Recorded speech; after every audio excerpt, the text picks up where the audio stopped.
Bom dia, então, a todos e todas aqui presentes, os colegas docentes, né, os nossos colegas técnico-administrativos de educação aqui da SUS, que estão presentes, né, nossos ouvintes aqui. Então, estamos iniciando a plenária sobre debate sobre reforma administrativa, né, dos serviços públicos, que está em debate no Congresso Nacional.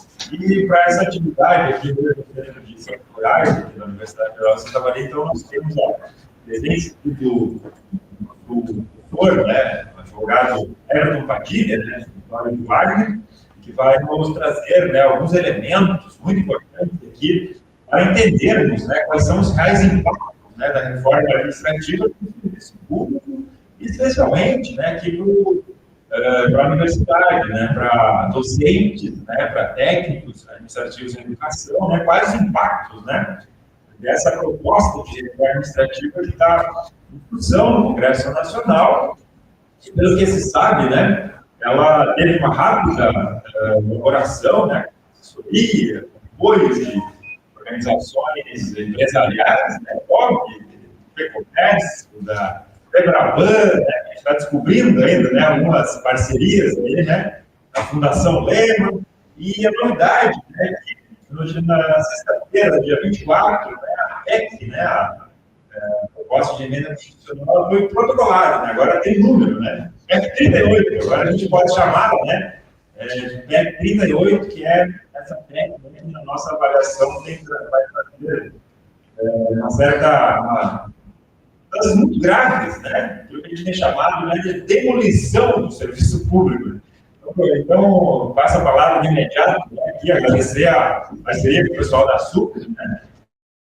Passo de imediato aqui para o Everton Padilha, né, fazer a sua apresentação, e em seguida a gente pode fazer algumas questões, né, algum debate aqui para entendimento, né, daquilo que está sendo proposto, né, para a nossa categoria. Tá bem. Então, inicialmente, bom dia, né, a todos e todas. Bom dia ao professor Everton.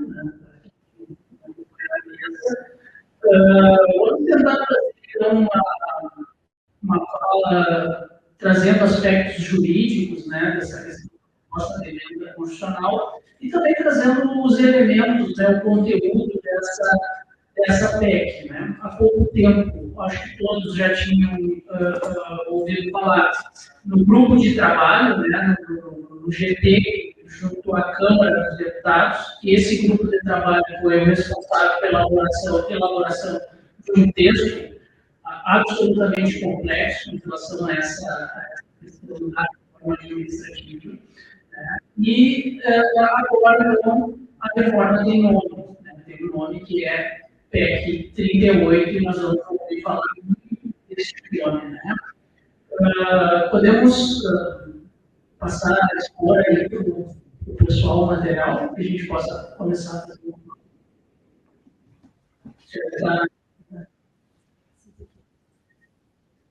já está. Tá bem, vamos aguardar um pouquinho, né? Para que a gente possa começar essa nossa fala trabalhando o texto da PEC 38. Isso. Bom, então, aqui nós já temos uma estrutura, né? Entre o que foi o trabalho que foi divulgado do grupo de trabalho da Câmara, né, e a PEC 38, houveram poucas alterações. Vamos ver que algumas coisas foram retiradas, né, da proposta inicial, mas, basicamente, é a mesma proposta proveniente do resultado do relatório do grupo de trabalho. Esse relatório tem 500 páginas, e no interior desse relatório nós temos a formatação do que é a proposta de reforma administrativa. E essa proposta ela é um conjunto de coisas, né? Aparentemente houve um aprendizado por parte dessas forças, né, que compõem esse grupo de trabalho, no sentido de elaborar um texto quase que completo em relação à reforma administrativa. Por quê? Porque não é incomum a gente ver proposta de emenda constitucional em que a parte dela não é efetiva, parte dela não alcança a sua efetividade, porque precisa de regulamento. Nesse caso, nós tivemos não só a edição de uma proposta de emenda constitucional, como também uma proposta de lei complementar, né, e uma proposta de lei ordinária. Então, existe ali um PLP e um PL, além da PEC, propriamente dito. A PEC é o instrumento mais importante desse conjunto de normas. E por que isso? Porque se nós olharmos essas propostas, esses PLs individualmente, nós vamos ver que eles são absolutamente inconstitucionais. Hoje, nada disso seria possível de ser implementado se não houvesse uma alteração do texto constitucional. Então, tudo começa com a emenda constitucional para que se possa dar aso, né, para a aprovação das demais normas que já estão no conjunto da coisa, né? E a nossa ideia aqui hoje é termos as nossas informações, a exposição mais voltada à questão dos servidores públicos e do serviço público em geral. Então, nós vamos tratar basicamente artigo 37 da Constituição Federal, artigo 41 da Constituição Federal, né? E nós vamos ver que a proposta de emenda constitucional ela é importante, né? E os PLs têm um direcionamento, né? O PLP vai ser direcionado à questão da estabilidade, o PL vai ser mais direcionado à questão da restrição dos recursos públicos. Mas tudo isso só é possível se for aprovada a PEC, né? E o que ela visa? Ela visa alterar, logicamente, o artigo 37, que trata basicamente da administração pública. Ela tem algumas questões muito importantes, lá naquele impacto principal que foi colocado ali no eixo central daquele quadro, né? Esse quadro, basicamente, é só para nós termos aí uma visão geral do que a normativa dessas pretende alcançar. Nós temos ali como impacto a restrição de direito, a alteração do único, essa questão das avaliações, metas, resultados de gestão, né, um modelo gerencial para dentro do serviço público é algo muito frequente, algo muito comum em todo o texto.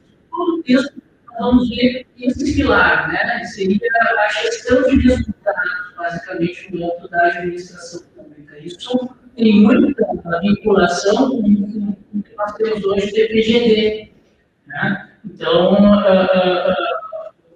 muito do que nós vamos ver na sequência tem ligação com aquilo que já vem sendo implementado no PGD, mas com outro enfoque, né? Porque lá, na verdade, no PGD, que ele possui modalidades distintas, né? Modalidade presencial, híbrida, modalidade de teletrabalho. Essas questões relacionadas a resultado e metas, ela está vinculada à ausência de ponto. Então, o controle de ponto ele nasce cumprimento de metas e resultados.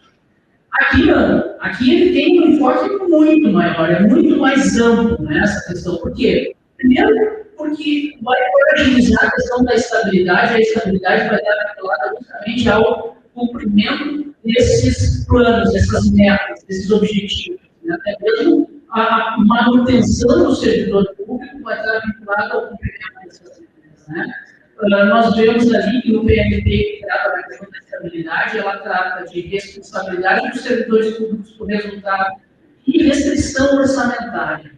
Nós vamos ver mais adiante que existe um teto orçamentário no serviço público aplicado então, para todas as questões relacionadas ao serviço público. Esse teto orçamentário é tratado desde o concurso público, até mesmo desenvolvimento na carreira, manutenção dos servidores, né, do serviço público. Tudo vai estar vinculado justamente a esse teto orçamentário, esse teto de gastos no âmbito da reforma administrativa. Né? Nós vamos ver que esse PL, que trata dos recursos públicos, ele tem sido chamado de marco legal da administração, né? Mas ele tem como objetivo a questão de restringir o concurso público, ou seja, o concurso público ele somente vai acontecer se houver a atividade pública. Primeiro, o segundo critério é se aquele cargo, né, se aquele concurso ele não pode ter espaço, não pode ser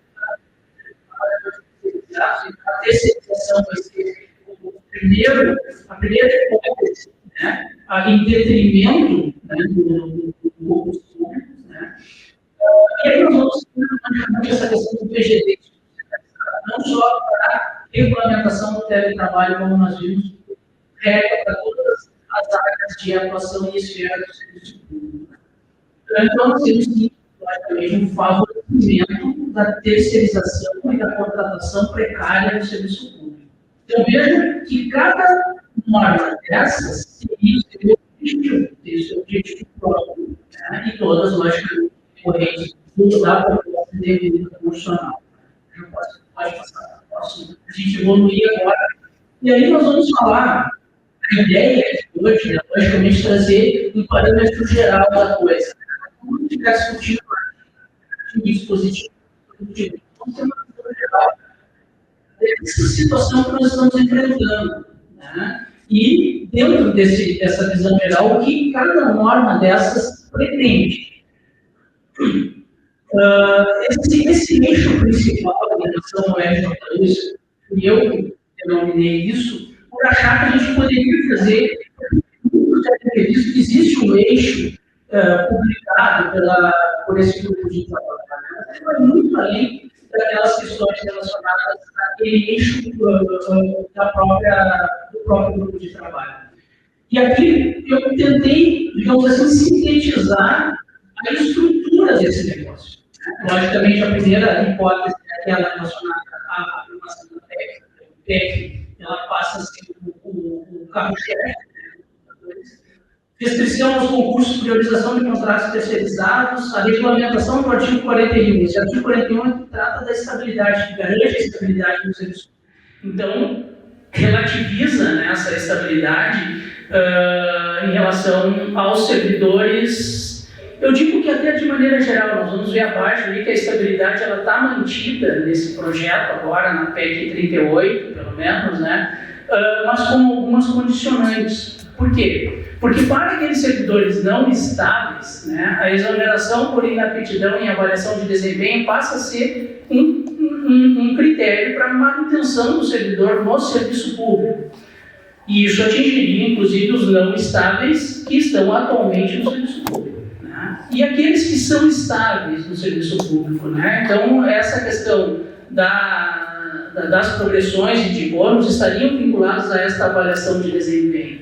A questão é que vai além disso, né? A estabilidade também está vinculada à própria manutenção dos cargos públicos, né? Porque se eventualmente for considerado um cargo público obsoleto, ele pode ser extinto, isso pode representar até mesmo ou o deslocamento daquele servidor. Nós vamos ver que existe uma forma de privilegiar a remoção, né, dos servidores do âmbito do serviço público de uma maneira geral, né? Lá a ideia é permitir a mobilidade entre carreiras, de ter uma chamada transversalidade. Então, isso poderia representar, inclusive, o deslocamento de um servidor que hoje é técnico administrativo da universidade para um outro órgão, caso aquele cargo fosse considerado obsoleto. Haveria aí uma tentativa de unificação das carreiras, né? Depois nós vamos ver mais adiante essa questão dessa padronização das carreiras, como é que há esse planejamento, né? Se nós olharmos ali, existe uma intenção lógica de achatamento estrutural, né, das remunerações e das tabelas, né? Nós temos a ideia de uma tabela única mais bônus por metas. Esse bônus por metas, nós vamos ver também mais adiante que ele é algo elitista, que ele não é para todas as carreiras, não é para todos os servidores, né? E ele não é incorporável, ele não é repassado aos aposentados e pensionistas, então é algo absolutamente elitista, né?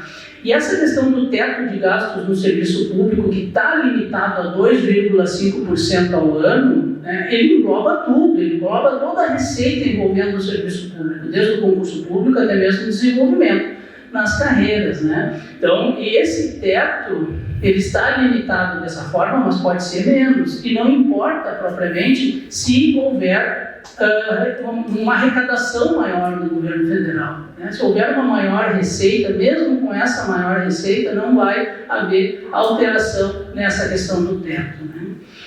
Também existe uma ideia de uma estrutura administrativa centralizada, que é a criação desse SINAP, né, que é a nacionalização dos padrões de avaliação, e também a criação de um COPAR, que é um grupo que seria responsável pela remuneração dos servidores, e isso atingiria a esfera, todas as esferas do serviço público. É importante que seja dito, eu não sei se eu falei no início, que essa reforma ela visa atingir todas as esferas do serviço público, né? Federal, municipal, estadual, né?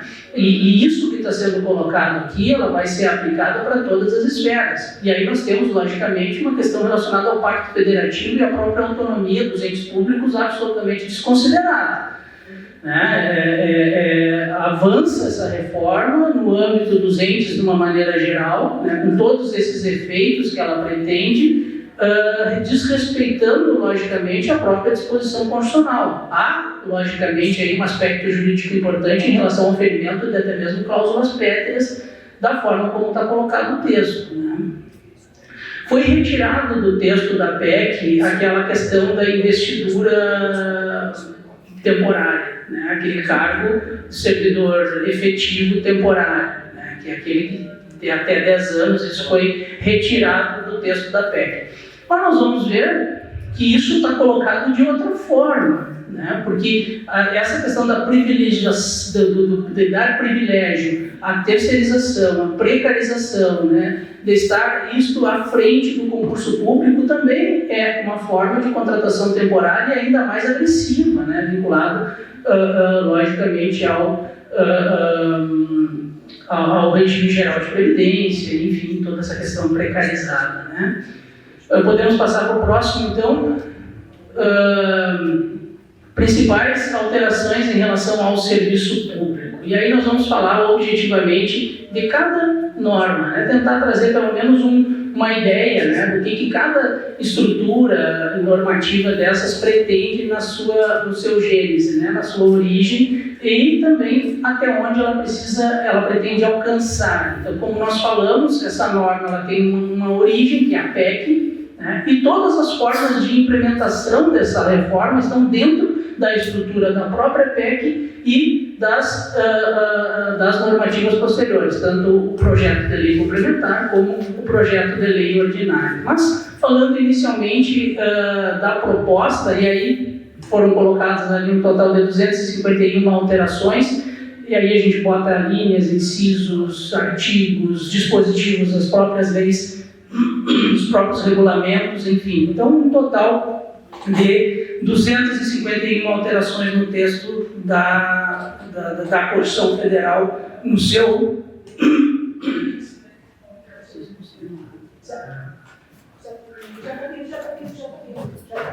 Perfeito, obrigado. A gente começa a falar e começa a secar a garganta, né? Mas, enfim, vamos lá, então. Falando da proposta de emenda constitucional, agora a PEC 38, né? Então nós temos um nome para essa proposta de emenda constitucional, e ela trata da incorporação da gestão de resultados como princípio estruturante da reforma. Então o pilar constitucional é justamente essa gestão por resultados. Então tudo vai estar voltado a isso, a manutenção do servidor público, as avaliações de desempenho, progressões, promoções, bônus, né? Tudo vai estar vinculado a essa gestão de resultados, que ela tem um arcabouço enorme dentro da disposição dessas normas, né? Nós temos essa criação desse bônus de até 4 vezes da remuneração fora daquele teto constitucional. Nós vimos que vai haver um teto no serviço público de 2,5. Esse bônus está fora, mas ele não é para todas as categorias, ele é voltado para cargos considerados estratégicos, né, em que nós não temos essa disposição nessa norma do que seria. Lá na PEC 32 nós tínhamos as disposições do que eram os tais cargos estratégicos, que seriam basicamente os únicos cargos que manteriam, digamos assim, a vinculação com o regime próprio de previdência, que teriam estabilidade, enfim. Hoje essa essa caracterização ela perdeu o foco, então fica aí espraiado dentro da norma o que seria para que haja aí um regulamento futuro prevendo essa questão. Mas não resta dúvida que é uma previsão absolutamente elitista dentro da norma em relação a esse bônus da remuneração. Essa exclusão de benefícios clássicos, né?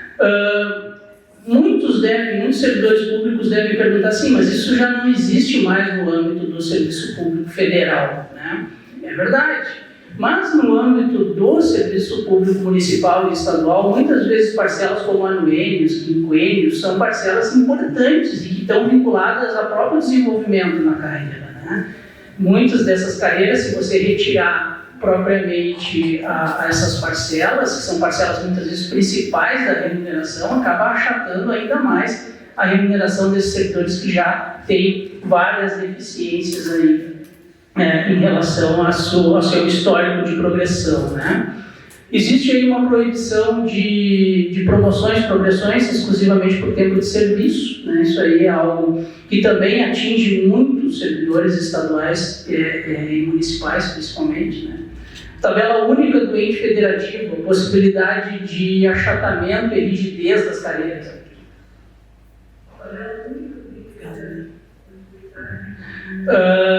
É como nós falamos lá no início, né? A ideia de trazer essa transversalidade para dentro do serviço público, né? Essa transformação de uma carreira única dentro dos entes federativos, né? Nós vamos ver como é que vai funcionar mais ou menos a formatação, pelo menos de acordo com aquilo que está disposto na norma, né? Estabilidade fragilizada. O texto então da PEC vai abrir espaço para essa questão da avaliação de desempenho como critério, né, como critério para manutenção do servidor no serviço público. Não há propriamente uma clareza em relação a esses critérios, né, e uma coisa que preocupa muito é justamente a questão do contraditório, da ampla defesa, né, quais são as vias recursais, né, que o servidor vai ter caso ele não concorde com aquela avaliação que vai ser emitida em relação a ele. Como é que vai funcionar essa questão do recurso? Não há uma clareza em relação a isso, né? Você vai ter que ter uma esfera recursal contundente, e isso não tem. Então fica muito, muito prejudicado essa questão do contraditório e da ampla defesa quando você fala em avaliação de desempenho, até mesmo para manutenção do servidor no serviço público, né? Pode passar para o próximo, então nós vamos tratar. Dentro da PEC, nós temos várias vedações, né? Várias vedações expressas. Algumas delas estão elencadas ali, né? Nós já falamos algumas questões relacionadas ao adicional de tempo de serviço, anuênios, quinquênios, licença-prêmio, licença por assiduidade seria vedada, conversão em pecúnia de férias e licenças não gozadas. Isso aqui é algo importante de ser tratado, né? Por quê? Porque hoje nós temos uma situação no serviço público de muitos servidores que eventualmente adquiriram isso no serviço público federal, tá? Adquiriram o direito à licença-prêmio antes de elas serem extintas e acabam, pelo trabalho do dia a dia, pela impossibilidade de gozo, de usufruto dessas licenças, se aposentando sem usufruir delas, né? A norma proíbe a indenização, o pagamento indenizatório, o ressarcimento dessas licenças-prêmio e férias não gozadas, né, dos servidores. Nós vamos ver que essas questões podem ser alcançadas na via judicial, mas até a via judicial ela sofre uma limitação, né? Na sequência nós vamos falar um pouco sobre isso, né? Então é importante que fique, pelo menos na nossa mente, essa vedação de impossibilidade aí de indenização por férias e licenças não gozadas, né? Uma outra questão que está até em destaque ali e que nós vivenciamos esse ano, né, é essa questão do aumento de remuneração ou de parcelas indenizatórias com efeitos retroativos, inclusive por meio de lei. Nós tivemos essa situação hoje, né, esse ano, né? Nós tivemos um reconhecimento de valor retroativo por meio de lei do reajuste, né, da reestruturação, melhor dizendo, que retroagiu a janeiro de 2025. Da forma como está posta na norma, isso não será mais possível, né? Nós sabemos que esse atraso se deu justamente por um atraso no Congresso de aprovação da LOAS, e os servidores ficariam, numa situação como essa, ficariam com total prejuízo dessa situação, sem poder receber esses retroativos. Depois nós vamos falar um pouco também sobre isso, também entra naquela esfera das ações judiciais, mas preocupa desdobramentos em relação a isso trazidos na própria PEC, né? Instituição ou extensão de qualquer verba indenizatória baseada no desempenho ou parcela indenizatória para aposentados e pensionistas, né? Bom, nós sabemos, né, que muitos servidores ainda se aposentam com um direito à paridade e integralidade, e muitos estão aposentados dessa forma. Qual é a característica do servidor que possui paridade? É ele acompanhar, né, os servidores da ativa em relação a reestruturações e reajustes remuneratórios implementados. A PEC veda que qualquer vantagem remuneratória proveniente de desempenho ou de parcela indenizatória seja repassada aos aposentados e pensionistas, logicamente aí pecando, né, pela questão da paridade. Não é propriamente uma novidade, nós já vimos isso acontecer, né, até com uma certa frequência em determinadas situações em que os aposentados se viram na obrigação de buscar a esfera judicial para isso, né? Mas, como eu disse, até nesse ponto a PEC vai ter uma certa restrição. Reconhecimento e pagamento retroativo de verbas a agente público somente poderão ocorrer por decisão judicial transitada em julgado. Muito bem, né? Muito bem, nós vamos ver que isso sofre uma certa relativização. Questão dos adicionais de insalubridade e periculosidade concedidos por categorização abstrata ou grupos funcionais, né? Então, assim, não é possível que haja a avaliação do local de trabalho, do setor. Ela é feita de forma subjetiva e através de uma prova pericial documentada, né, levando em consideração essa habitualidade e permanência.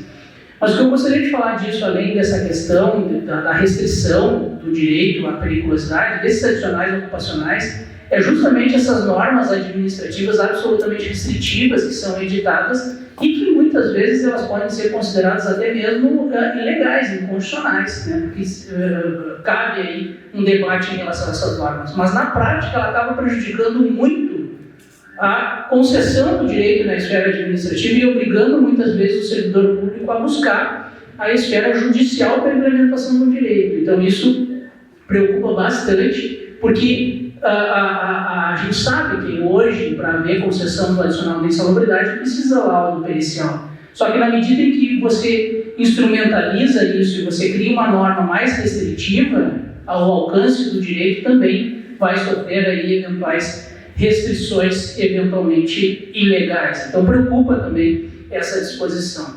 Vamos passar então para o próximo. Como eu disse, né, a ideia é uniformização, né, criar aí uma forma de uniformização das carreiras, e existe um parâmetro para essa uniformização das carreiras públicas, né? E aqui tentamos dar aí uma visão geral do que seria basicamente esse parâmetro em relação às carreiras. E aí vários pontos preocupam, principalmente os docentes em várias hipóteses, né? A primeira coisa que eu gostaria de destacar é justamente aquela ação direta de inconstitucionalidade 2135. Essa ação direta de inconstitucionalidade, ela foi proposta lá no final dos anos 90, no início dos anos 2000, contra uma reforma do final dos anos 90, ainda do Fernando Henrique Cardoso, né, com a emenda constitucional 19.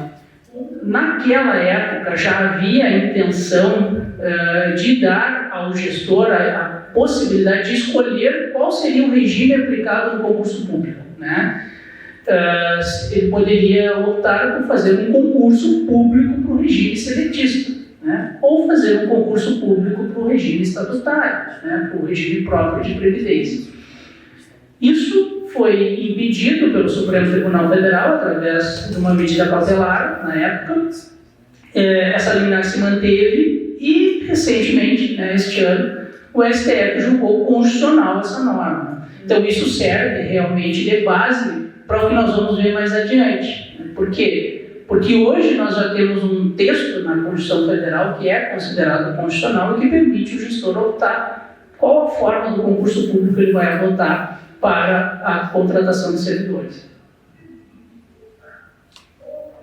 Outra questão importante é as carreiras com 20 níveis, né? No mínimo 20 níveis. Então, daí para cima, isso já causa um prejuízo imediato, né, em relação à carreira docente, não resta dúvida, né? É só olhar a formatação da carreira, como ela está hoje, isso já demandaria um tempo muito maior para chegar ao final da carreira.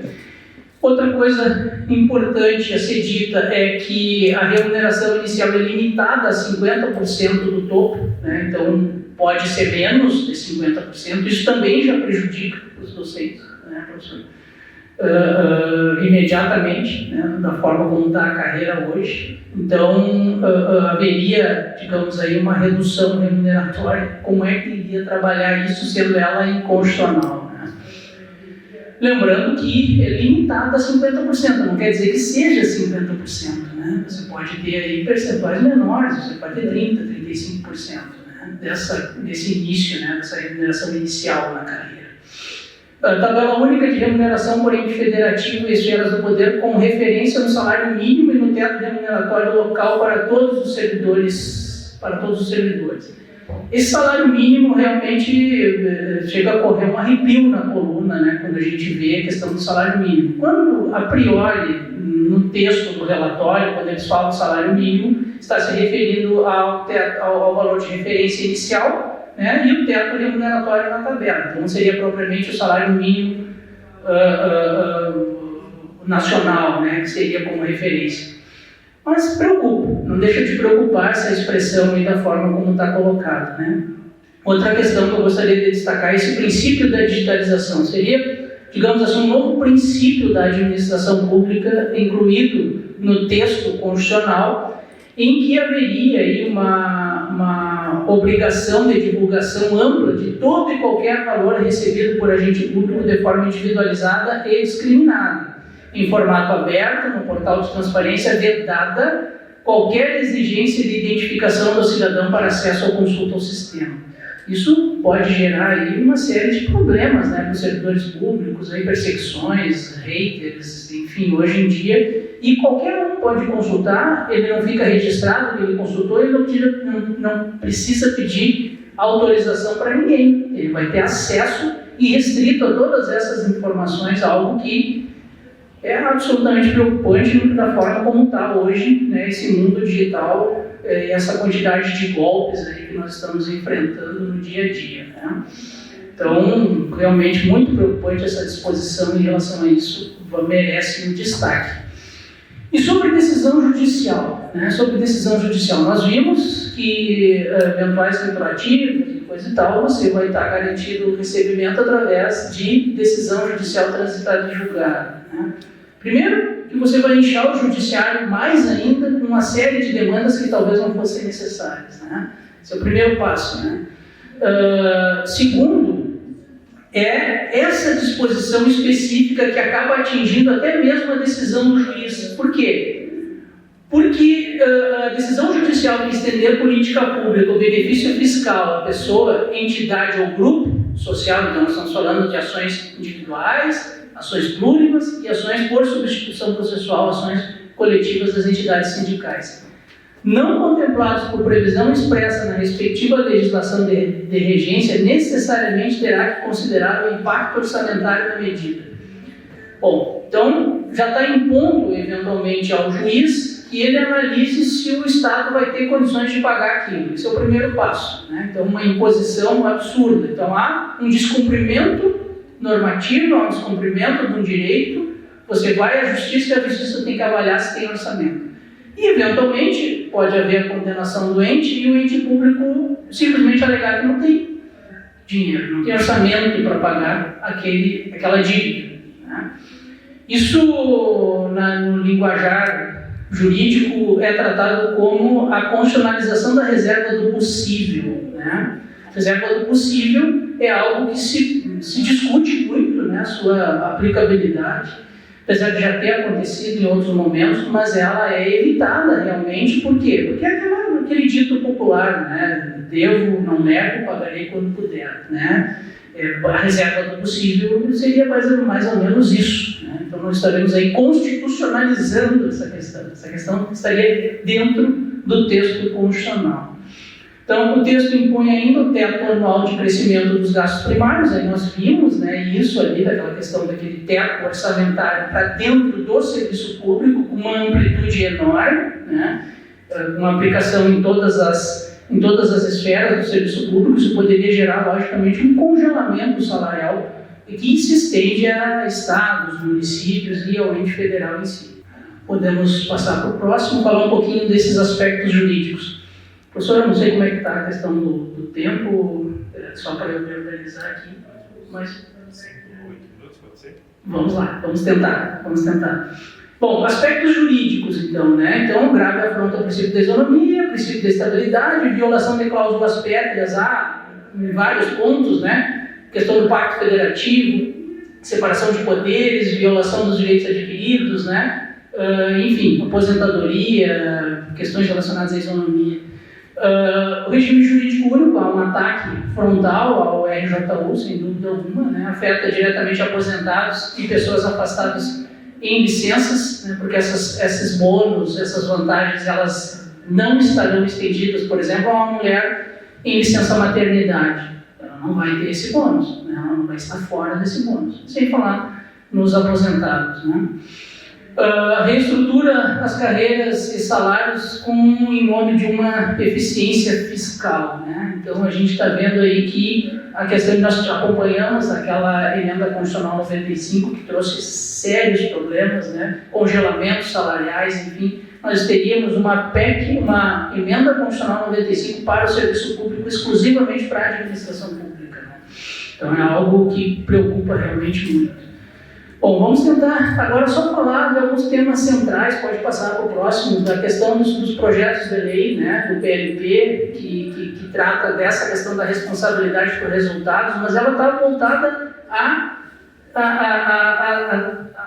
prejudicar a implementação do artigo 41. Ela ataca a estabilidade no serviço público, né? Ela institui aí um modelo de avaliação de desempenho e cria instrumentos dentro dessa questão de planejamento, gestão, obtenção de resultado, orçamento, né? Então, subordina a autonomia institucional ao desempenho. Então, isso é algo que dói nos ouvidos, né? Pensar assim, como é que você vai quantificar esse resultado, né? Na área da educação, na área da saúde, como é que você vai quantificar esse resultado, né? Isso aí é algo que vai estar tudo subordinado a isso, né? Não é só determinadas situações, tudo na vida. Existe um clima de insegurança, né? Criado por isso, enorme. E esse clima de insegurança, ele atinge não só o serviço público, mas também a sociedade. A sociedade sofre por isso, né? A estabilidade, eu sempre digo que a estabilidade não é do servidor, a estabilidade é do serviço. A estabilidade é importante para a sociedade. Então, a partir do momento que você relativiza, né, essa questão da estabilidade, você cria espaço para muita coisa, clientelismo, desvio de verbas, né, atos atentatórios aí à própria dignidade das pessoas, né? Temos aí a criação do Sistema Nacional de Avaliação de Políticas Públicas, então há uma centralização, né? Existe aí um desrespeito completo à questão da autonomia universitária, por exemplo, né? Artigo 207 da Constituição Federal, ele deixa de ter sua validade prática a partir do momento em que esse sistema ele é criado. Pode passar para o próximo, então, para a gente já ir adiantando um pouco, né? Também aspectos jurídicos em relação a essa situação, né? Estabelece vinculação entre a avaliação de desempenho, configurando o risco de condicionamento a direitos da progressão e promoção ao cenário fiscal. Aquilo que nós falamos, né? Ou seja, promoções, progressões vinculadas a limite de gastos. Então, pode haver, sim, um congelamento constitucional da remuneração dos servidores públicos, né? Submete o exercício de funções públicas à lógica gerencial, então subverte, logicamente, tudo que nós temos aí de conhecimento em relação ao regime estatutário. Representa ameaça concreta à estabilidade funcional, nós já vimos, e afronta o princípio da autonomia e do pacto federativo. Pode passar para o próximo, falar um pouco do PL, né? que é o chamado Marco Legal da Administração, que visa instituir novas diretrizes para a organização administrativa, concursos e carreiras públicas, né? Então, ali, basicamente, nós já falamos um pouco de cada coisa dessas, né? Então, ele está submetido a uma análise de viabilidade de terceirização, ou seja, o concurso só ocorre se não for viável a terceirização, né? Então, e quem vai fazer essa análise? Quem vai fazer esse estudo? De que forma esse estudo vai ser feito, né? Veja que a disponibilidade orçamentária ela vai estar sempre presente, nós vamos sempre estar ouvindo essa disposição. Contratações temporárias e terceirizadas passam a ser prioridade prática sobre os efetivos, então prioriza a contratação precária, né? Questão do Programa de Gestão de Desempenho, o PGD, né? Hoje nós temos, né, o PGD, como eu já falei inicialmente, né, porém ele vai ter alterações na forma como conhecemos. Primeiro, responsabilidade em 100% pela infraestrutura, né, no caso do teletrabalho. Então o servidor vai ter que ser responsável por toda a estrutura de trabalho dele, e ele é responsável por ele mesmo. Então, inclusive, quando se fala em acidente de trabalho, por exemplo, né? Proibição de residência fora do município de lotação. Ou seja, o servidor não pode morar em Itaara, por exemplo, não pode morar em Silveira Martins, né? Ele vai ter que ter a residência no município de lotação. Mas o mais importante disso é justamente o fim, né, praticamente, do teletrabalho, porque 80% da jornada tem que ser presencial. Então, acaba realmente fulminando aí esse direito, né? A unificação das carreiras, né? Vedação de progressão exclusiva por tempo de serviço, estabelecimento no mínimo de 20 anos do topo, enfim, nós já falamos sobre isso e está dentro do texto do PL. Então, vimos que essas disposições específicas, elas estão dentro da normativa, por isso que foi pensado dessa forma, né? A ideia é só para a gente poder entender na prática por que foi pensado assim, por que nós temos a PEC, por que nós temos o PLP, por que nós temos o PL. Porque a PEC autoriza e depois os outros vêm implementando tudo, certo? Aspectos jurídicos, pode passar para o próximo, por favor. Temos ali uma avaliação sobre o impacto direto, né, diminuição da atratividade dos cargos públicos, isso é uma consequência lógica, né? Eu acho que isso não resta dúvida o quanto vai diminuir essa questão da atração das pessoas ao exercício, né, de um cargo público, né? Precarização institucionalizada do serviço público, como perda de autonomia e condições dignas de trabalho. Aspectos jurídicos: fragiliza o acesso ao concurso público, promove precarização institucionalizada, compromete a isonomia e a estabilidade, né, substituindo o concurso por seleção discricionária, e aquela palavrinha ali do clientelismo, né? Então voltamos lá aos anos da ditadura, anos 80, enfim, ali que nós tínhamos a contratação de vários cargos políticos, né, que não tem nenhuma relação técnica. Então dizer que a reforma administrativa veio para trazer mais tecnicidade no serviço público é uma falácia, né? É uma baita de uma mentira, né? Podemos passar, então, alguns conflitos constitucionais e princípios e riscos jurídicos, né? É importante a gente trazer isso para essa esfera também dos vícios de inconstitucionalidade, tanto formal como material. Então, já é uma análise prévia daquilo que, eventualmente, é possível discutir caso o pior ocorra, né? Caso esse negócio vá adiante, você já tem hoje instrumentos. É claro que a gente está falando aqui de uma situação inicial, né? Muitas coisas podem ser alteradas, né? Se eventualmente isso avançar. Algumas análises, elas provavelmente vão ter que ser revistas em um determinado momento, porque eu costumo dizer que o texto, da forma como está, ele não tem como passar, ele vai ser considerado inconstitucional, né? Então, coisas serão revistas, mas hoje nós temos aí alguns aspectos constitucionais fortemente atingidos, né, por essa disposição. E algumas pode passar para o final, já para a gente ir caminhando, né? Aqui, na verdade, é só uma análise preliminar, né? Em relação ao GT da reforma administrativa, ele gerou a PEC 38, né? E aí nós temos aí um ataque sistemático a garantias constitucionais do serviço público.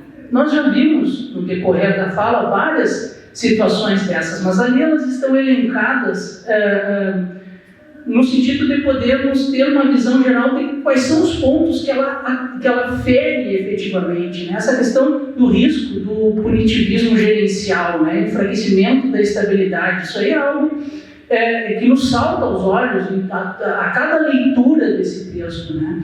Eu confesso para vocês que cada vez que eu leio, eu vejo algo diferente, né? Isso aí existem várias pequenas armadilhas no texto ali, né? Que nós temos que nos atentar a cada momento de analisar essa situação.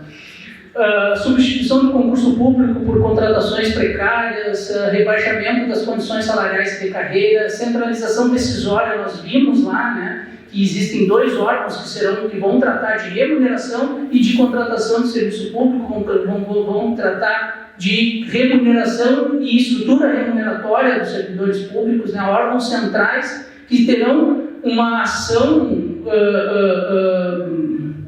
onipotente, né, toda a estrutura do serviço público que vai atingir as esferas municipais, estaduais, federais, enfim. Então, algo que preocupa muito. E esqueçam aí as questões das autonomias administrativas, né?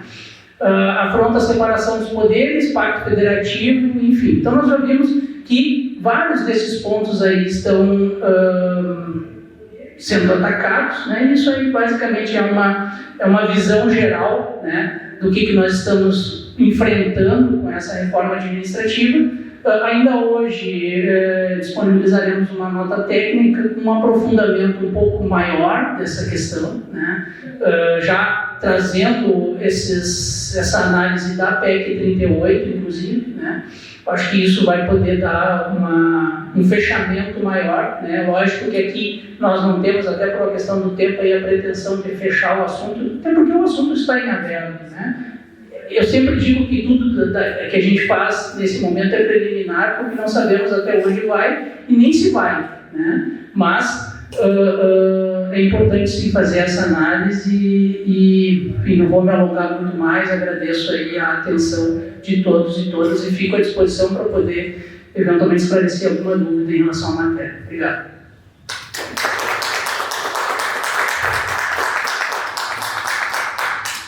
Muito obrigado, Everton Padilha, né, o nosso assessor em assuntos jurídicos aqui, né, do escritório do Wagner, pela apresentação, né, detalhada aí de vários pontos importantes dessa reforma. Eu tenho dito que ela não tem um bom nome, né, que ela não é uma reforma da administração em geral, né, mas ela é focada nos serviços públicos, né, e nos servidores, especialmente, né. E queria fazer um rápido comentário, até convidar depois essas entidades, mais organizações que presentes quiserem fazer uma fala, e mais colegas aqui também, para fazerem questões e perguntas aqui para o nosso convidado, né?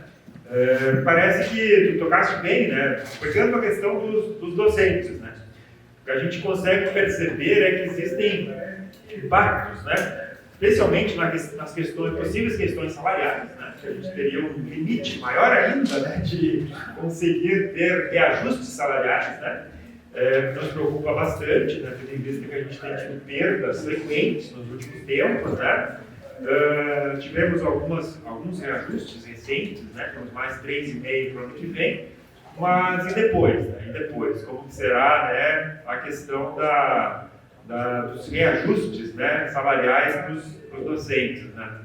A questão do... Não está funcionando? Ah, tá. Mas deu para ouvir? Tá. Então, a questão dos salários, né? A questão de resultados, que até pela tua fala eu fiquei em dúvida se a gente seria ou não, se o critério que nos colocar, se isso já tem clareza, se não tem, né? Se os docentes federais e municipais e estaduais, né? Se a gente teria alguma questão de avaliação por resultado, porque alguns estados já fazem isso, né? Não é? Inclusive o nosso, exatamente. Exatamente. E a questão dos concursos, né? Que a gente sabe em outros momentos, né, como lá no período do Fernando Henrique Cardoso, a gente não tinha reposição de concursos públicos, né? A gente teve uma enxurrada de professores substitutos, né? Então, isso me parece que está presente também, né? A possibilidade de que a gente possa vir a ter vários colegas docentes contratados temporariamente ou de forma terceirizada. Não se sabe exatamente se isso seria possível, mas é uma preocupação, né? E outra questão que eu queria colocar, né, para ti e também para os demais, é que me parece que os motivadores dessa reforma, né, que ela é demolidora, como a gente tem usado o termo, né, do serviço público, qual é o motivo, né, qual é a urgência, a necessidade de se fazer uma reforma dessa monta, né? É uma questão de avaliação que os serviços públicos eles não são eficientes, suficientes? Não, me parece que é isso, porque a gente tem dados, inclusive de pesquisas de opinião com a população brasileira recentes desse ano, né, em que as pessoas avaliam muito bem os serviços públicos. Não é? Então, quais são os motivadores? Os motivadores são quais? A gente desconfia, né? A gente desconfia que tem motivadores que são de que, falaste um pouco disso, né? A questão dos políticos, né? Quererem recuperar o controle, né? Como foi em outras épocas, né? Dos serviços públicos, né? Porque os servidores não têm autonomia para dizer não para algumas barbaridades, né? Como aconteceram na época da pandemia, né? Se os servidores têm cargos temporários, terceirizados, né? De comissão, né? Eles estão na mão dos seus padrinhos políticos, né? Então, acho que isso é uma questão muito preocupante. Também, de outra ordem, né? A gente vê o interesse da FEBRABAN, da Fundação Lehman. Agora a gente viu que tem a FEComércio, que fez uma publicação bem extensa, até se posicionando favoravelmente à reforma administrativa e dizendo que é autora também. O que é interessante, né? A questão é, a FEComércio estava por trás, né, na articulação da reforma trabalhista. Né? Então, qual é o interesse desses agentes privados, né, em reformar o serviço público e enfraquecê-lo, né, em vários aspectos, né? Então, acho que essas minhas duas questões, né, e não sei se o pessoal do DCE, da SUP, gostaria de fazer uso da palavra.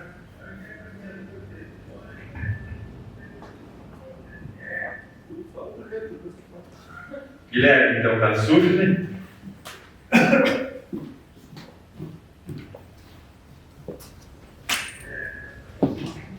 Bom dia a todos e todas, Evertons, né? Então, minha fala vai ser breve, na verdade. Eu acho que a já destacou os principais pontos. A gente já vem discutindo isso há algum tempo, né? Não é a primeira atividade que a gente faz para discutir reforma administrativa. Semana passada a gente fez uma atividade da SUFM também, e destacar também a importância dos movimentos sindicais, do DCE, das entidades parceiras, em fazer essa discussão, né? Se a gente não consegue construir uma unidade entre nós, vai ser muito difícil a gente barrar a PEC 38, ela já é difícil de barrar sem unidade, então é mais difícil ainda. Também destacar que hoje a gente tem uma marcha nacional de educação, do serviço público, na verdade, marcha nacional do serviço público ocorrendo lá em Brasília, né? A gente está com a delegação da SUFS, igual o pessoal está mandando imagens para a gente. Também é importante porque fazia algum tempo que a gente também não tinha uma movimentação nacional chamada pelas centrais sindicais unificadas com o conjunto do serviço público federal, né? Isso demonstra o quão complicada está a situação, né? Que é um momento que todo mundo tem que construir unidade em relação a isso. Eu queria destacar só alguns pontos. Eu acho que o Everton já colocou a maior parte deles, mas destacar alguns pontos que atingem diretamente a nossa categoria de técnicos administrativos em educação, né? E eu queria destacar um ponto que eu acho que agora tu tocou também, Everton, que é a questão da terceirização, né? No caso dos técnicos, essa terceirização ela já acontece há alguns anos, ainda hoje, né? Pós-reforma trabalhista, inclusive, a gente teve a possibilidade de vários cargos técnicos das universidades possibilitados de serem terceirizados. A gente pode colocar alguns exemplos aqui. Eu sempre dou exemplo lá da nossa comunicação, e como é importante a comunicação da FEC ser própria, né? Hoje a gente não tem mais cargo de jornalista, não pode ser mais... faz muitos anos que a gente não tem mais jornalista concursado, porque esses concursos acabaram ao longo dos anos, os técnicos de áudio, todo o pessoal que faz parte da comunicação já é servidor terceirizado, porque quando a gente fala terceirizado, geralmente o pessoal pensa só no pessoal que faz a faxina, no pessoal da portaria, mas hoje a terceirização ela já é bem ampla, a vigilância da universidade, que é de servidores públicos também, foi extinto também os concursos, né?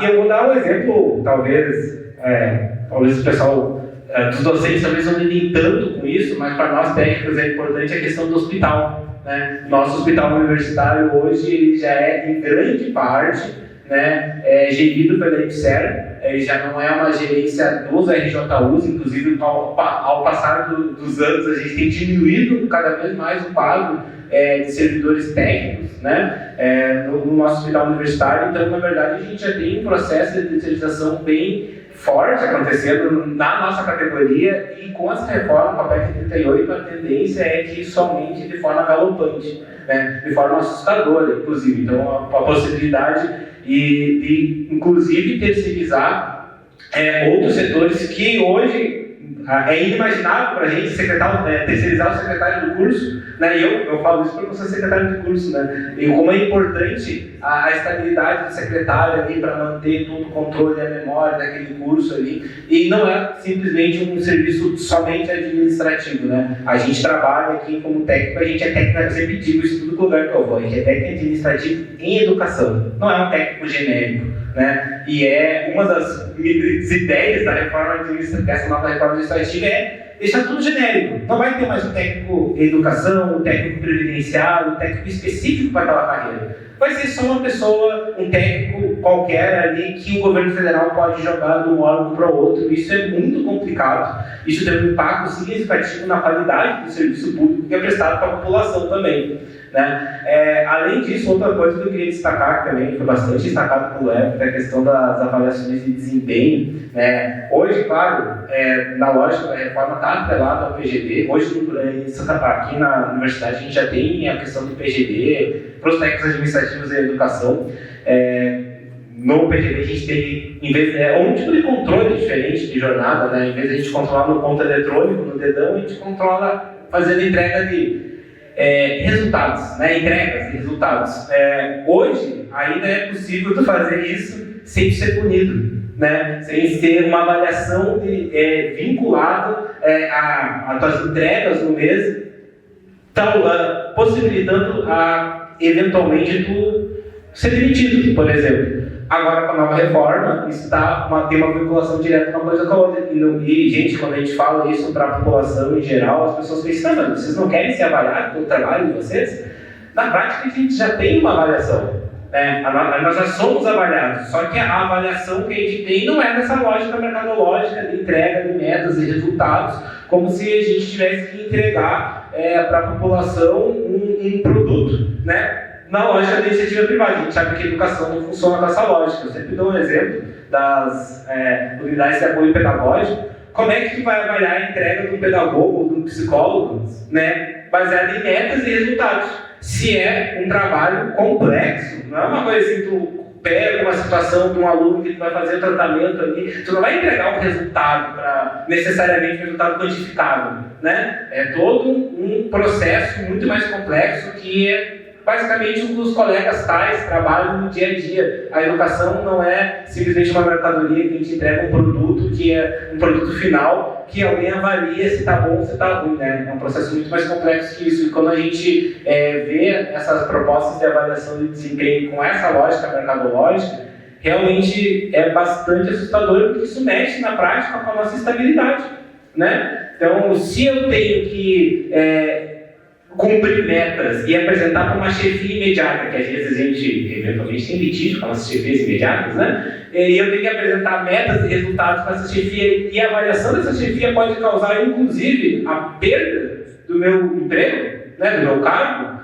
Isso é assustador. É assustador. E isso vem tudo dentro de uma lógica de mercantilização e precarização do serviço público, né? Então, na verdade, a gente tem um monte de pontos para colocar. Eu acho que a gente vai ser afetado de diversas formas. Eu tentei colocar só algumas coisas que a gente, para não me alongar também muito, algumas coisas mais imediatas que a gente enxerga para nós. Eu sei que para a carreira docente também vai ter uma série de impactos, né? A nossa carreira do técnico administrativo de educação também vai ser impactada. Né? A gente acabou de passar por uma reestruturação de carreira e a reforma administrativa pode arrebentar completamente a nossa carreira. Né? E a gente passou o ano passado mais de 100 dias em greve para conseguir ter um aumento, um reajuste. Aumento é uma palavra complicada, um reajuste, né? Inclusive, esse reajuste não foi nem feito para toda a categoria, porque inclusive a gente comentou isso na discussão da SUFESP, né? Quando teve na semana passada. Na verdade, a gente já tem essa reforma administrativa, ela é cereja do bolo do processo de reforma do Estado brasileiro que vem ocorrendo ao longo dos anos, né? A reforma previdenciária, por exemplo, no nosso caso, dos servidores públicos federais, tirou a paridade entre ativos e aposentados. Inclusive, muitos aposentados, depois da nossa greve no passado, não conseguiram ter o reajuste por causa disso. Né? Então, essa reforma, por mais que venha com ar, a gente, o pessoal fala de nós vamos modernizar o Estado brasileiro. Uma reforma para modernizar o Estado brasileiro. Legal, a gente vai modernizar o Estado brasileiro, flexibilizando a estabilidade do servidor, diminuindo, né, a entrada de novos servidores, sendo que, na verdade, a gente sabe que a gente precisa de mais investimentos. Quando a gente fala em modernizar o Estado com uma reforma que vai diminuir o Estado brasileiro, a gente esquece, por exemplo, que os países da OCDE, por exemplo, tem muito mais servidores públicos percentualmente do que o Brasil. E aí, os Estados Unidos tem mais servidor público que o Brasil. E aí, a gente vai falar que esse processo, isso está modernizando o Estado brasileiro, então quer dizer que o serviço público na Europa, ele não é moderno e eficaz, porque ele é mais inchado que o brasileiro. É uma lógica muito esquisita, realmente. E aí, quando a gente escuta que o pessoal da FEBRABAN está participando ativamente da construção da proposta, é mais assustador ainda, né? Então, eu acho que a gente tem todo um processo bem complicado, né? E é complicado também porque é difícil discutir com a população. Isso até estava conversando com o Everton antes, né? O Everton, advogado, sobre como é que é difícil tu fazer essa discussão no grande público, fora do serviço público federal, né? Para a população em geral, porque existe uma ideia, uma narrativa de que o serviço público ele é ineficiente, ele é ineficaz, e que isso ocorre porque o serviço público é inchado, porque o servidor público ele tem grandes privilégios, e se a gente conseguir diminuir esses privilégios e criar uma forma de cobrar mais esse servidor público, a gente pode ter uma maior eficiência no serviço. Quando a gente sabe, quem constrói o serviço público no dia a dia, sabe que não é isso que acontece. Né? A gente, na verdade, em vez de a gente diminuir o Estado e criar barreiras, né, para que a gente contrate mais gente para conseguir fazer o serviço público de qualidade, né? A gente sabe que, na verdade, a gente tem que fazer investimento público na saúde, educação e todos os serviços, em todos os lugares do Estado onde a gente presta serviços essenciais para a população. Tá? Então, não vou me alongar mais, eu acho que a fala do Everton foi muito boa nesse sentido. Obrigado.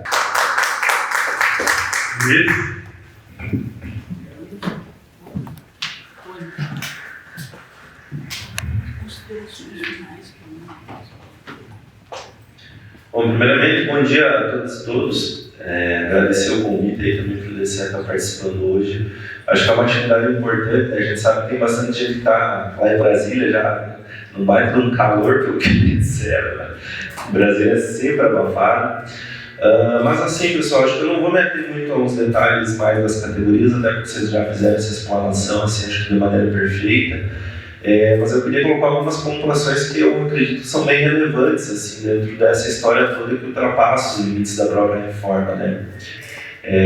Tem um elemento que eu digo que aqui dentro da universidade a gente acompanha e vivencia todos os dias, principalmente nos momentos de maiores polêmicas dentro da UFSM, né? E que eu digo que resume muito do que é também a política nacional. Não dá para querer defender todos os lados. Não existe isso, não tem condição de fazer isso, né? Tem lados que são opostos, a maioria deles são opostos, inclusive, né? Dentro do serviço público não vai ser diferente. E por que eu digo isso, né? Porque eu vejo que existe uma noção, e eu citei a UFSM porque aqui é algo muito presente para nós, de que sempre dá para achar uma saída genérica, uma saída consensual, de que tudo é permitido para que ninguém saia desgostoso daquela situação, para que ninguém sinta que está perdendo alguma coisa. E talvez para quem administra, para quem está dentro dos altos cargos, isso seja uma saída mais fácil para evitar o confronto, né? Mas a nível de projeto a médio e longo prazo, essa estratégia é sempre um grande equívoco. E eu cito isso porque acho que a gente precisa fazer essas conexões, né? Quando a gente fala da política nacional, isso não é diferente. A gente vem acompanhando uma lógica, e eu digo isso com todas as palavras porque é de fato o que está acontecendo. A gente tem um governo federal, o Lula está algemado hoje, ele está encalacrado, como alguns dizem. E por que eu digo que ele está algemado? Porque essa lógica imposta por uma extrema-direita que ainda está viva e por uma direita, por um centrão que domina o Congresso Nacional, que domina os grandes espaços, pelas grandes empresas privadas, ela está dentro do governo federal e ela dita o ritmo de vários espaços dentro do governo federal. E um deles é o espaço que debate a administração, assim como o espaço que debate a educação, porque eu digo como é que hoje está muito aquém do que deveria ser. Inclusive tem mais espaço para o lema dentro do MEC hoje do que para as entidades da educação que deveriam ditar de fato o que vai ser feito dentro do Ministério da Educação. E quando isso acontece, eu acho que a gente chega num ponto que é o que eu falei no começo, assim, não dá para defender todos os lados. A concepção que está posta hoje para o serviço público é sim de que o futuro, de que a modernização vai ser através do avanço do neoliberalismo. E a gente precisa apresentar um projeto oposto a isso. E nós precisamos fazer isso com muita nitidez, assim, porque eu digo, um dos erros que talvez eu vejo que a gente comete, pegando por exemplo a UFSM, é que a gente, quando a universidade é atacada, a gente vai para fora da universidade fazer um discurso que, sinceramente, o conjunto da população está pouco se lixando. Não adianta a gente chegar para uma comunidade que nem vê a universidade direito, falar sobre como é importante a presença da universidade, sendo que naquela comunidade, talvez um ou dois no máximo, jovens já conseguiram acessar uma universidade e foi uma universidade privada. Para o serviço público não é diferente. Grande parte da população passa com os problemas, principalmente ligados à saúde, que é uma grande crise da saúde que não se resolve, ou que muito pouco se resolve, e fora outros setores que a gente sabe que enfrentam graves problemas. E por que eu digo isso? Não é porque a reforma administrativa como ela está posta necessária, mas porque a gente precisa dizer para a população qual que é o projeto de serviço público que nós defendemos. Porque a realidade é que hoje o serviço público também está aqui no projeto que a gente defende. E nós precisamos dizer isso em alto e bom tom. Porque senão, e vamos ser sinceros, a gente tiver avanços importantes dentro do setor de serviço público, principalmente desvinculando essa lógica do político indicar todo mundo que quiser, mas ele ainda não é o que a gente quer. O serviço público ainda está aqui no projeto que precisa de fato para o Brasil. Ele precisa ser maior, mas ele precisa ser maior com mais qualidade também.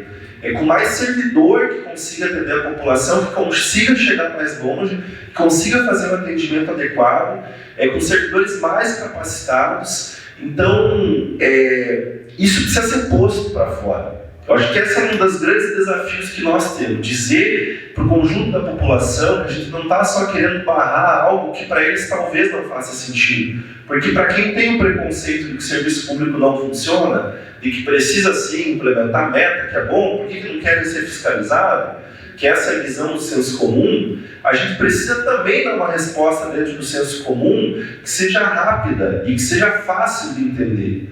E isso vai se dar através da demonstração de qual projeto de serviço público a gente defende. No final das contas, é sobre isso. Porque a gente fala muito sobre capitalismo, sobre neoliberalismo para dentro do serviço público, para dentro da relação do trabalho, do mundo do trabalho hoje. Mas e nós? Qual que é o projeto que nós defendemos? Porque senão vira aquela coisa que é muito fácil, eu digo, o Congresso Nacional tem muita facilidade em fazer esse projeto. Porque, de fato, eles controlam a burocracia do Estado. E a gente não detém isso, né? Então, todas as propostas que vêm ultimamente, vêm para nos dar lapada, né? Para chegar e dar no meio. E a gente precisa dominar esse espaço também. Então, esse eu acho que é um outro elemento importante da gente conseguir colocar dentro dessa roda. E, de fato, eu digo, o que aconteceu ontem, saindo um pouco da lógica da proposta, mas para entender essa complexidade do momento, o que aconteceu no Rio de Janeiro ontem expressa o que a gente vai viver até o ano que vem, no mínimo, assim, numa intensidade ainda maior, não que depois vai parar, mas a gente sabe que a intensidade vai aumentar muito, principalmente por causa do ano de 2026. Então, todas as movimentações que estão sendo feitas, elas estão sendo feitas com um objetivo muito nítido. Eu digo, para o Congresso Nacional, esse é o melhor momento de todos, porque apresenta todas as propostas que a maioria do Congresso quer, como a proposta da reforma administrativa, umas passam e as que não passam negociam com o governo. Então, assim, é um cenário muito favorável, porque a lógica do ganha-ganha. Tu nunca sai perdendo no final das contas. É uma das propostas de reforma. Tem outras que estão sendo debatidas. Tem outras situações de precarização do trabalho que estão avançando à torta e à direito. A própria questão dos recursos hoje, do orçamento. Eu falei na última atividade que teve, eu comentei sobre isso.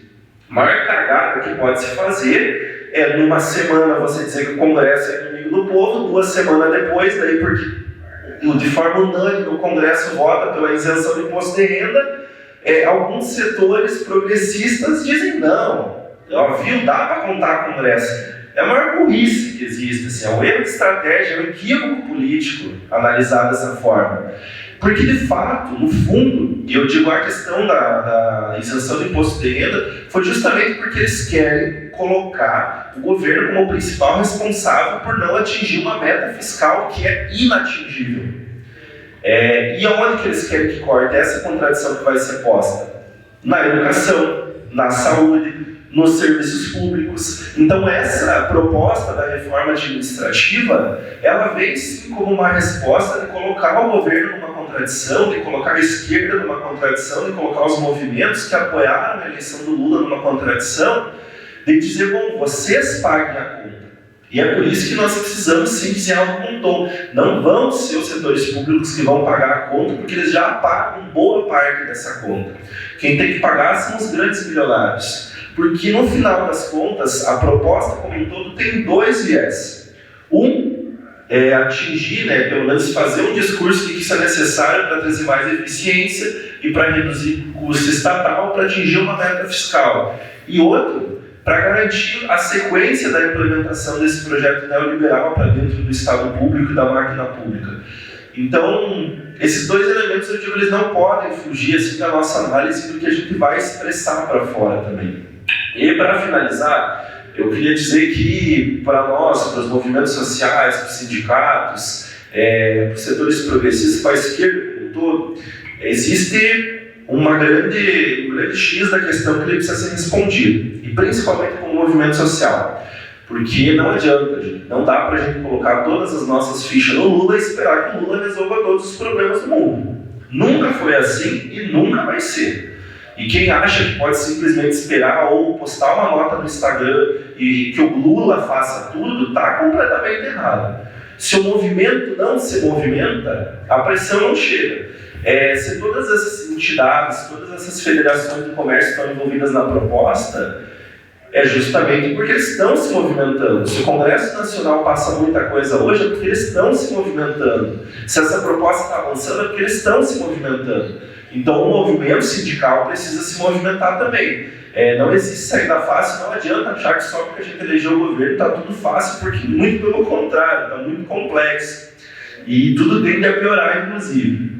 Então, essa eu acho que é a colocação que eu queria fazer nesse momento e deixar justamente essa provocação. Eu acho que o movimento que está sendo feito em Brasília hoje é fundamental, e é fundamental para responder uma pergunta que, se não responder agora, eu não sei quando vai responder.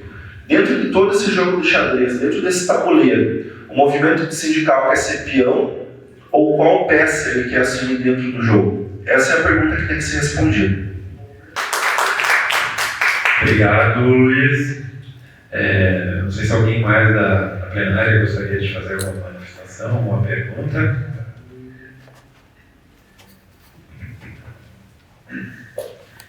Só registrar também que nós também estamos representados lá em Brasília, né? A nossa diretora Neila Bauer está lá participando da marcha, né?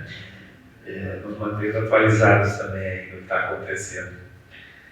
Eu posso passar para o Dr. Everton fazer sua fala.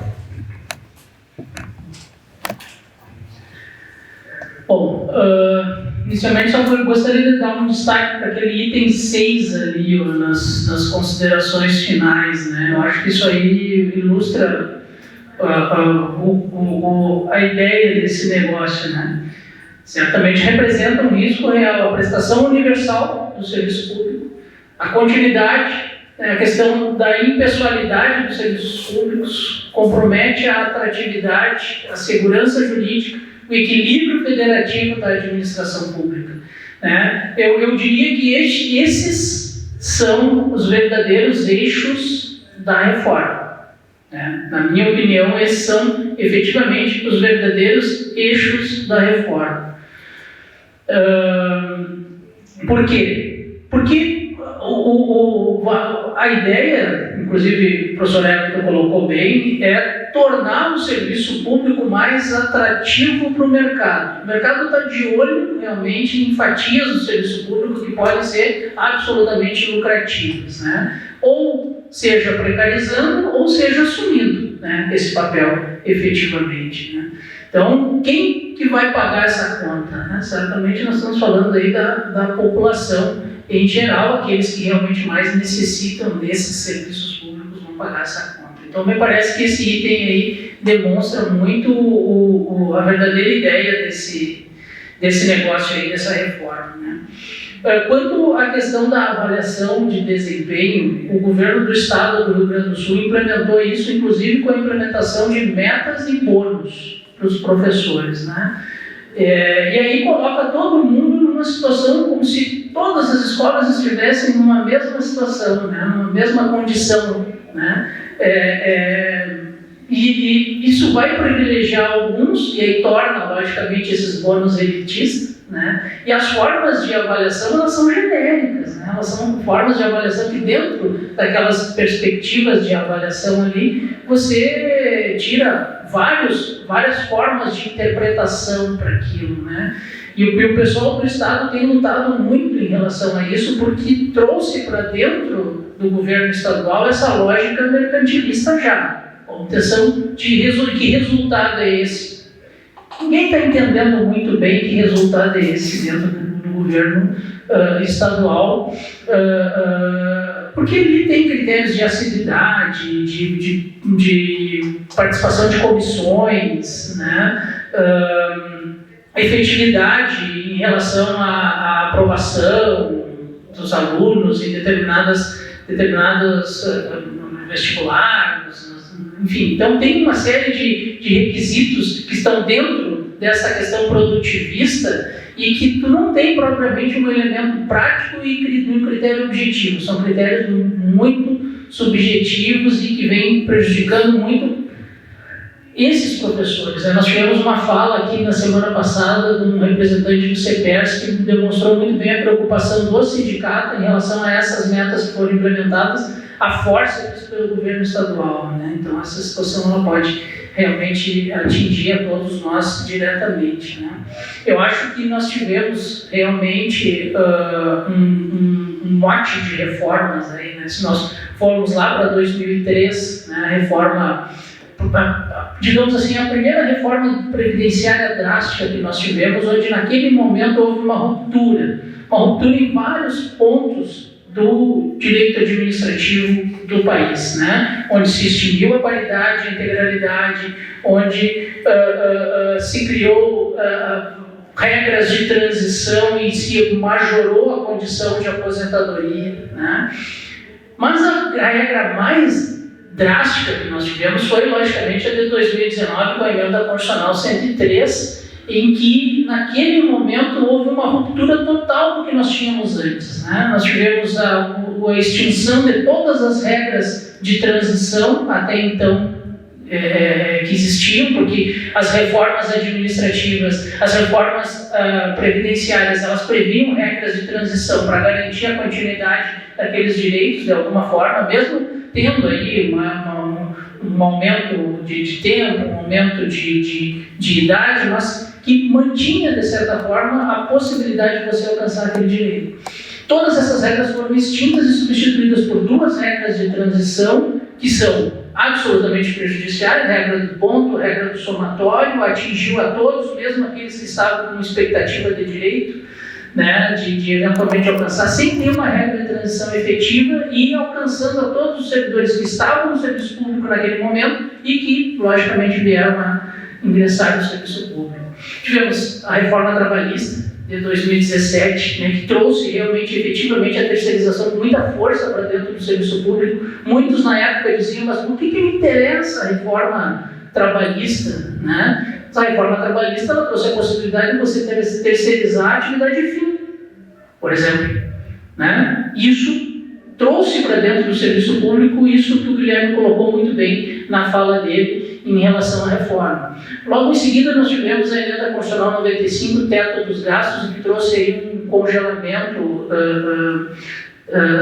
de remuneratório, né, no âmbito do serviço público.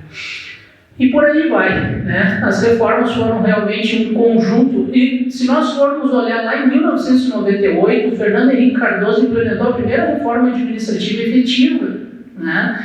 Ali, tanto que levou, inclusive, uma ação direta de inconstitucionalidade contra a Emenda Constitucional 19, né, que era proposta pelo governo central na época, em que autorizava essa questão da terceirização de forma ampla e restrita. Acabou sendo considerada constitucional recentemente pelo Supremo Tribunal Federal. Bom, então nós temos aí hoje uma reforma que é o resultado, né, de um conjunto de reformas no tempo, que vem atingindo a população, aos servidores e aos trabalhadores, lembrando que a reforma previdenciária, ela também atingiu os trabalhadores de uma maneira geral, né, tanto trabalhadores do regime geral de previdência, regime próprio de previdência, todos foram atingidos de alguma forma. Os servidores do município de Santa Maria estão enfrentando aí uma luta muito ingrata com o poder também municipal em relação à reforma, que é até mais drástica e mais severa que a própria reforma administrativa de 2019 com a emenda 103, né? Se nós pensarmos na reforma também, a reforma ela não é universal, essa proposta aí, né? Alguns estão de fora, parlamentares estão de fora, militares estão de fora, né? Os juízes. A única coisa que eu ouço falar é férias de 60 dias e a demissão como punição, né? Fora isso, nós não temos outros atingimentos, né, a determinadas categorias do serviço público. Então, nós não estamos falando de uma reforma. Eu penso que a colocação é realmente muito importante, porque ninguém é contra modernizar, né? Você fala em modernização, efetividade, né? Ninguém é contra isso, acho que ninguém se coloca contra isso, né? Mas a reforma administrativa que se quer não é essa, né? Isso não é reforma administrativa, né? Nem de longe. Isso vai realmente precarizar o serviço público e nós temos muito a melhorar. É pena que não se faça realmente um debate sério em relação a isso. Eu acho que tem que partir realmente do movimento, levar um debate sério, uma discussão de que serviço público se pretende. Eu acho que isso é importante nesse momento, porque ninguém é contra a modernização. O problema é que isso que está sendo ofertado não é nem de longe uma reforma, é um baita retrocesso, né? Na verdade, o que a gente está vendo aqui não é modernização, é retrocesso, né? A gente está vendo uma condição de colocar o serviço público em algo que vivenciava lá há anos atrás, em tempos aí de ditadura militar. Então, é muito preocupante. O que está sendo vendido para a sociedade é uma mentira, né? É uma mentira deslavada, não é a realidade dos fatos, e nós precisamos realmente apresentar isso e apresentar de uma forma palatável, né? Uma forma que realmente seja compreensível, né, para a sociedade em geral. Mas é isso, não sei se eu deixei alguma coisa de fora. Obrigado, Everton. Pois é, de fato temos uma proposta, né, que é apresentada, né, como todo mundo viu, como sendo de um grupo de trabalho criado para esse fim dentro do Congresso Nacional, né, com termos muito bonitinhos, né, mas essa coisa de modernizar, melhorar a eficiência, reduzir privilégios, né, acabar com os privilégios, né, do serviço público. Mas quando a gente vai, como foi, eu acho que esse é o objetivo aqui, né, de a gente se aprofundar dentro dos pontos que de fato mexem, né, na estrutura do funcionalismo público, mas também dos serviços, né, por consequência, a gente percebe que não é bem assim, né? Se a gente, o Fritz me enviou no final de semana, acho que foi o artigo esse da FEComércio, estava lendo agora de manhã, antes de vir para cá. É bem interessante, eles dizem assim que o modelo do mercado deveria ser utilizado. Né? Vamos imaginar assim, isso foi o modelo da reforma trabalhista, que a FEComércio também estava envolvido. Qual é que é o modelo? Né? É de ter um leque de formas de contratação, né? De flexibilidade, do direito, inclusive, né? Poder negociar, enfim, para... Isso serve para o funcionalismo público, serve para os serviços públicos, aparentemente, para os interesses privados, deveria ser esse o modelo. A questão mas lá na loja, né, no comércio, né, a gente conhece, né, lá na loja que vende roupa, vende tênis, lá, dá para se imaginar uma questão de bônus por produtividade, porque as pessoas estão vendendo coisas, né, mensurável, né, podemos até atacar o princípio, mas é mensurável. No serviço público, como isso vai ser medido? Essa é uma questão, né? Obviamente que vai ser por formas que vão ser criadas, né? E a questão pior que essa lógica do serviço público, a gente está atendendo clientes ou a gente está entendendo direito das pessoas, né? do povo, do trabalhador que está indo para a escola, para a universidade, indo lá no posto de saúde, né? Inclusive tem uma questão que a gente, né, às vezes nem se dá muito conta disso, né? E o pessoal que faz o controle sanitário, por exemplo, né? As questões de Estado, né? A questão de medicamentos, né? E várias outras coisas, né?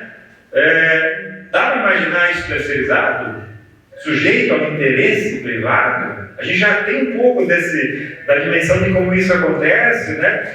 Nas mudanças que aconteceram, flexibilizando o pessoal faz o controle, a vigilância das questões ambientais aqui no Estado. A gente viu, né? Dá para imaginar a própria empresa fiscalizando-se, né? Isso é um absurdo, né? Eu acho que, desse ponto de vista, né, acho que a fala do Luiz também é sempre muito impactante, né? Eu gosto de ouvi-lo. Acho que a gente tem, de fato, uma discussão de projeto aqui, né? Muito bem colocado, né? Do que deve ser esperado, né?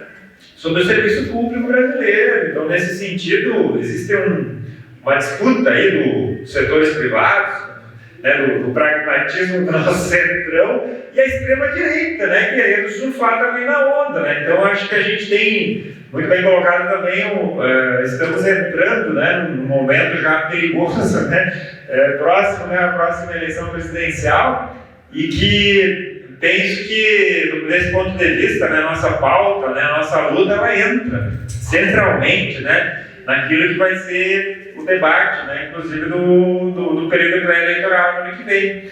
Então, acho que a nossa movimentação, né, a nossa organização, né, a gente tem tido uma série de iniciativas, né, enfim, temos que chegar, né, nos corações e mentes, né, dos nossos colegas, mas também da comunidade, que é um grande desafio, né, um grande desafio, tendo em vista a nossa universidade, né, a gente tem boas relações com a sociedade local, mas não exatamente com o povo da periferia, né? Com o povo que, né, historicamente não chega na universidade, ou chega em menor medida do que as elites, né?